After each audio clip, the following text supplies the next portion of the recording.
Alright, this is a video I'm surprised to be making and a video I never thought I would need to make. Today, we're going to be comparing the Tudor Black Bay 58, so this is my personal Black Bay 58, and the Omega Seamaster Diver 300. Now, this is a comparison video I didn't think anyone ever really needed to make. To me, the Tudor Black Bay 58 and the Seamaster are such different watches that they aren't even comparable. But in the YouTube studio, there's this area called Research, where I can see what people who like my videos or like watch videos are searching for, and one of the top searches was Omega Seamaster 300 versus Tudor Black Bay 58. So if this is the content you guys want to see, I can make it happen. If you're new here, hi, my name is Brittany, and this channel is just completely dedicated to the beauty and awesomeness of timepieces. Now for this video, I thought maybe we could get a little funky with it, get a little weird, get a little different, because I've got footage of the Black Bay 58 versus the modern Seamaster Diver 300. But I've also got an older Seamaster on loan right now, my favorite reference of the Seamaster Professional, the 2254-50. So I was thinking maybe we could use this one as well for some interesting comparisons. I'll mostly be using the modern one because I think that's the most ideal comparison. But hey, if you got something old and cool in, why not chuck that in the mix as well? Let's get the boring stuff out of the way. Looking at the specifications of the Tudor first, this has a case size of bang on 39mm, a thickness of 12mm, and a lug-to-lug of 47.6mm. So some great universal case dimensions. It has 200 meters of water resistance, an aluminium unidirectional bezel, and powering this watch is the COSC certified manufacturer caliber MT5402, but more on that in the next section. On the wrist, the Black Bay 58 wears freaking lovely, and I think this is where it particularly shines. It looks so good on such a wide range of wrist sizes. Now let's talk Seamaster Diver 300. So with the modern variation, the current catalog, this has a case size of 42mm, a thickness of 13.7mm, and a lug-to-lug of 50mm. When you compare these specifications against the Black Bay 58, already, this is a lot more hefty, especially in the thickness. But it does come with some better specs. So we've got 300 meters of water resistance rather than the 200 meters of the Black Bay, a ceramic bezel, and the Omega co-axial caliber 8800. On the wrist, the Seamaster feels hefty and very toolish. So here it is on my 5.5-inch wrist and my husband's 7-inch wrist. I need to just come out and say it. I'm sized out of this one. The modern variation feels too big, there's too much overhang, but it looks perfect, absolutely lovely on my husband's wrist, completely in place. I would recommend this watch for a 6-inch, maybe even 6.5-inch wrist circumference or larger. Okay, this is where things start to get spicy and contentious, and I'm already dreading the comment section. Let's talk about the movements. Let's start with the Tudor. So the Black Bay 58 is fitted with the manufacturer caliber, or in-house caliber, MT5402 movement. This is COSC certified and provides up to 70 hours of power reserve. Pretty beefy stuff, and you're getting a lot of value for the price at £3,450 or $4,000 US. Now the movement department is where Omega really starts to shine. So the Seamaster, as of the time of filming, has the Omega caliber 8800. This movement is COSC certified, but also MEDAS approved. So if you're a bit newer to watches, COSC and MEDAS are third-party certifications that measure a watch's precision, resistance to magnetic fields, power reserve, all that fun stuff, with MEDAS being the stricter qualification of the two. If I'm not mistaken, a watch has to be COSC certified before it can go in for MEDAS certification. I could be wrong, but I think that's true. But anyways, what I'm trying to say is Omega has that extra certification. And, of course, Omega uses the co-axial escapement, which is just a slightly different modification. Now I know, I can feel it already, the Omega crowd is going to get upset with me for that gross oversimplification of co-axial. I'm really sorry, I've already bored everyone enough by talking about certifications. I do have other videos where I explain coaxial more in depth. If you want to go check those out, I'll put them in these corners here. But coaxial is cool. Bottom line, Omega movements are freaking dope, but you do pay for the movement upgrade as the Seamaster retails for £5,600. Report suspicious activity in the Oh, hi guys. It's me, Brittany, but from the future. And Willow, my cat, is here too. Don't do that. And real quick, I want to thank today's fabulous video sponsor, FlexiSpot. If you guys are like me and spend a lot of time at your desk for work, or maybe at your computer in your spare time, you need to check out FlexiSpot. Come on, you're kicked out, little lady. You're kicked out. So I've just got the C7 Premium Ergonomic Office Chair, and it has been an absolute game changer for me in comfort, support, posture. So something you might not know about me is I don't love my posture, and my work doesn't help with that. I'm constantly hunched over, editing a video, looking in real close. So it's one of my New Year's resolutions to fix that. And this chair is step one in that journey. Guys, this is hands down the nicest chair I've ever owned. You can feel the quality, and it just feels like it was made for me. The C7 is super customizable to make it just right for you, so it has an adjustable headrest, back support, adjustable armrest height, seat tilt. Supports up to 300 pounds, has a self-adaptive dynamic system, and a 90-degree to 120-degree recline. Check this out. Oh yeah.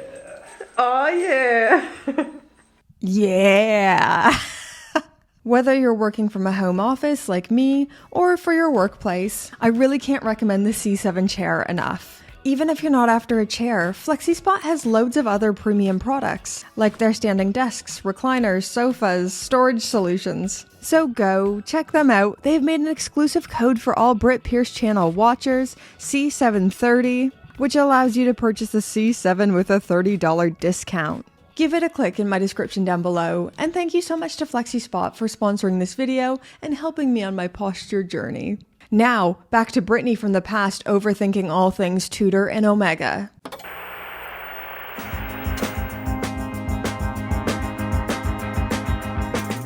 Now, in my opinion, this is the biggest gulf between these two. The finishing. This is actually one of the reasons I thought it was unbelievable that people would compare these two watches. The finishing on the Seamaster is just a whole nother level. To a whole nother level. The satin finishing, then the polished lyre lugs, the ceramic scalloped bezel, the wave motif dial. This design language is clearly well thought out. It wasn't trying to be anything else, and I've said it once and I'm going to say it again. This might be the most beautiful and interesting dive watch that money can buy. Now, all this isn't to say that there's anything wrong with the Tudor Black Bay 58 finishing. It's still lovely. It's just not to the same degree as the Omega, and that's okay. That's a part of the charm of this watch. For me, the Omega feels a bit too blingy and too polished, whereas the Tudor feels proper tool. And once again, this is a contributing factor to why these two have very different price tags. I wouldn't expect the same degree of finishing at these prices. One thing I will say is the Omega design language is a lot more contentious than the Tudor. Namely, the 10 o'clock helium escape valve, which many people dislike, the skeleton hands, and the bracelet. The Tudor has a bit more mass appeal, although people still complain about the snowflake hands, which almost have the opposite problem of the Seamaster. They're too legible and thick and chunky. And the bracelet. Let's just make a whole bracelet section. Well, welcome to the land of disappointing bracelets.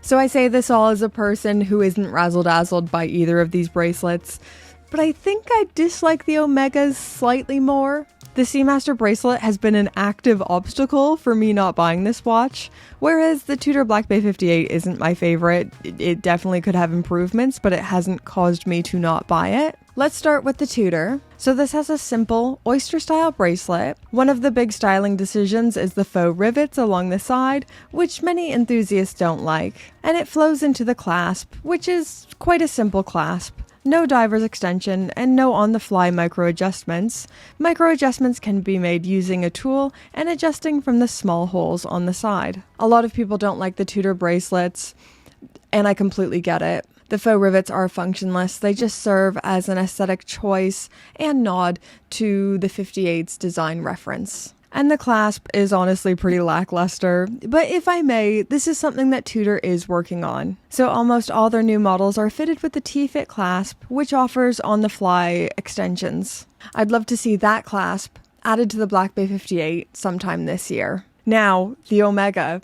and this is divisive. There's so many people that love the 5-link bracelet, and there's so many people who hate it. For me, it's not my favorite, but I'm going to do my best to be objective. So if the Tudor bracelet is too simple, the Omega bracelet suffers from the exact opposite problem. The 5-link bracelet was introduced in the 90s with the introduction of the Seamaster as we know her today, and it was actually a really advanced bracelet at the time. The 5-link felt almost that little bit dressier compared to the more industrial looking tool watches of the time. But that's kind of the problem for some modern buyers. The Omega bracelet does still feel very 90s and a wee bit flash. The clasp, on the other hand, absolutely blows the Tudor out of the water with the diver's extension and on-the-fly micro adjustments. Now, if I may, bring in the 2250-450 here, because this really rights so many of the wrongs people have with the Seamaster. The sword hands rather than skeleton, the almost more Speedmaster style bracelet. If Omega did some kind of celebration model or a heritage model of this specific reference, I think people would lose their minds. Well, I would lose my mind. So I did my best to cover all the major differences as we went along, but I'll make up a chart and put it on the screen now. The major differences between these two is the size and wearing experience, with the Tudor being that little bit more wearable for more wrist sizes, and the materials used, namely ceramic versus aluminium, the specifications, design language distinctives like the helium escape valve or the faux rivets, and of course, the price. Oh, and the movement. There's a lot of differences. It is worth noting these both have been seeing price increases. On January 1st, 2024, Rolex had a price increase, but so did Tudor. No one seems to be talking about this. Well, I didn't notice till my AD told me, but Tudor had a price increase as well. And Omega, just in general, sees a few price increases a year. Omega prices as well just aren't what my brain thinks they are. Like, what do you think the retail price is of a sapphire sandwich Speedy? On the bracelet, it's now 7,500 pounds or $8,000 US. I feel like I live in 2019 in my head though. All the prices just seem so high to me. In conclusion, to me, these almost feel incomparable as they are today. Objectively speaking, the Omega Seamaster is just the better watch with 300 meters of water resistance versus the Black Bay's 200 meters, ceramic bezel over the aluminium, MEDAS and COSC certification, co-axial movement technology. But these look nothing alike, they wear nothing alike, they barely feel comparable.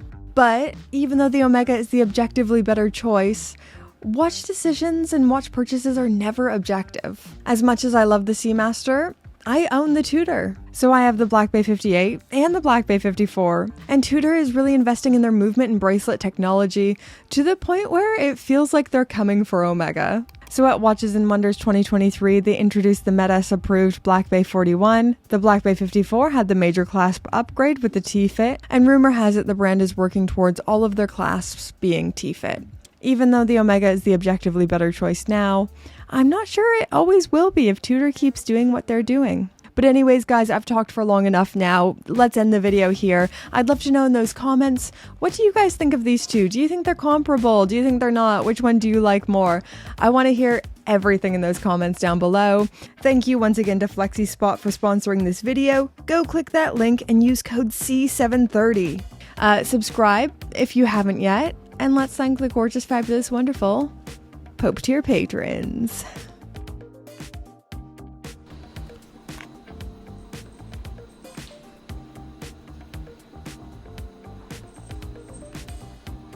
Willow, this is for the brand.